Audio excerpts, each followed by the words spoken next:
আসসালামু আলাইকুম। আমাদের বরিশাল জেলার আমাদের বরিশাল জেলা বিভাগও। আমার বিভাগও বরিশাল, আমার জেলাও বরিশাল।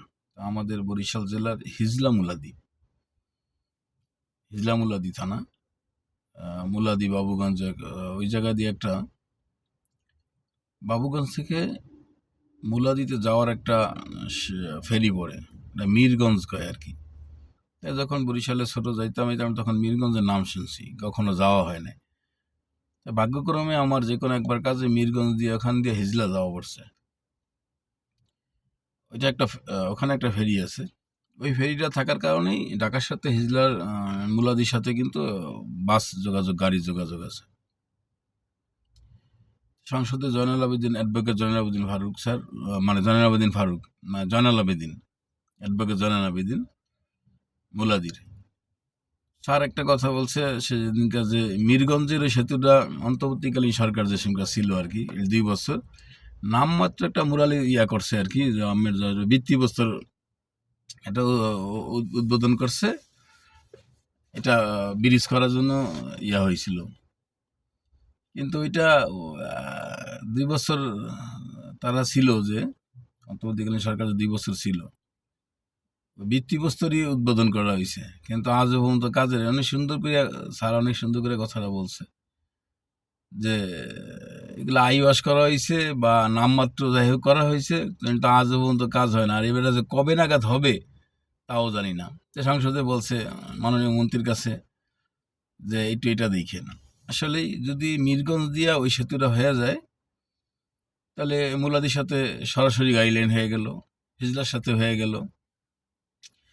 একটা দেশের লোকে, একটা দেশের বা একটা রাষ্ট্রের বা আপনি আপনার থানার বলেন, যদি শহরের সাথে আপনার যোগাযোগ ব্যবস্থা না থাকে তাহলে কিন্তু ওই থানা বা ওই এলাকা বা পাড়া মহল্লা উন্নয়নের একটা সুযোগ থাকে না। সড়কপথটা এরকম জরুরি হয়ে যায়, এটা ইমার্জেন্সি লাইনের মতন। সড়ক রাস্তাটা যদি থাকে দ্রুত যাওয়া যায়, আসা যায়। আমাদের ফেরির একটা লাইন ছিল আগে, হিজলা দিয়া করা হয়েছে। ওই মীরগঞ্জের সেতু পাড়ায় কিন্তু ওই মানে কি বলে ওইটা, ফেরি দিয়া কিন্তু গাড়ি আসা যাওয়া করতো। যদি ওটা ব্রিজ হয়ে যায় তাহলে অনেক রাস্তা অনেক সহজ হয়ে গেল। তাই উনি এটার জন্য খুব বিনয়ভাবে আবেদন করছে। আশা করি ইনশাল্লাহ ব্রিজটা যদি হয়ে যায় তাহলে আমাদের সকল লাইনগুলো কিন্তু সহজ হয়ে গেল। যেমন বরিশাল ভোলার সাথে হয়ে গেল, আমার মেহেন্দিগঞ্জের সাথে যদি লাইন নিয়ে আসে আমাদের মাননীয় প্রতিমন্ত্রী, তাহলে আমাদের রাস্তার যোগাযোগ ব্যবস্থা সহজ হয়ে গেল। প্লাস আমাদের এই এলাকার এই সরকারি ইউনিয়ন দিয়ে যদি এখানে সরের মধ্যে আগে ফেরি ছিল, যদি এখানে একটা ফেরির ব্যবস্থা করা হয়, আস্তে আস্তে সবই হইব, তাহলে সেখানে হিজলা থেকেও আমাদের এই একটা রাস্তা হয়ে গেলো, 2টা রাস্তা হয়ে গেলো। তো মেহেন্দিগঞ্জের সাথে যখন 2-3 জায়গায় রাস্তা দিয়া যখন তার বরিশাল জেলার সাথে, জেলা থেকে শহরের সাথে, রাজধানীর সাথে যখন যোগাযোগ ব্যবস্থা খুব কাছাকাছি এসে পড়বে, তখন আমাদের এখানে দেখা গেল যে কোনো কলকারখানার একটা উদ্বোধন হতে পারে, মানে কলকারখানা স্থাপন হতে পারে। তখন কাজের একটা সুযোগ হইব। যেমন বরিশালে কিন্তু কোনো গার্মেন্টস ফ্যাক্টরি বা কোনো কিছু মনে হয় জানা মতে নাই। ঢাকার সাথে যখন একটা সরাসরি এখন সরাসরি যখন ব্রিজ সংযোগ হয়ে গেছে, তখন কিন্তু এখানে গার্মেন্টস কলকারখানা হইতে পারে। আর আমার মেহেন্দিগঞ্জে 2-3টা জায়গার যদি রাস্তা যদি থাকে বরিশালের সাথে বা আমার ঢাকার সাথে, তাহলে আমাদের জন্য অনেক, বিজনেসের জন্য, ব্যবসার জন্য অনেক একটা সুফল, ভালো একটা করা যায়। তো সড়ক ব্যবস্থাটা খুবই জরুরি।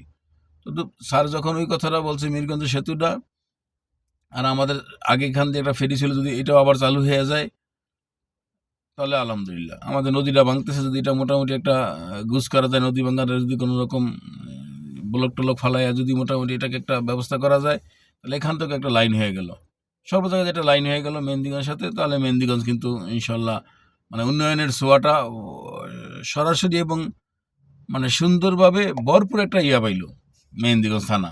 তাহলে কি হলো, শহরের সাথে মেহেন্দিগঞ্জের সাথে একটা ভালো বিজনেসও শুরু হয়ে গেল।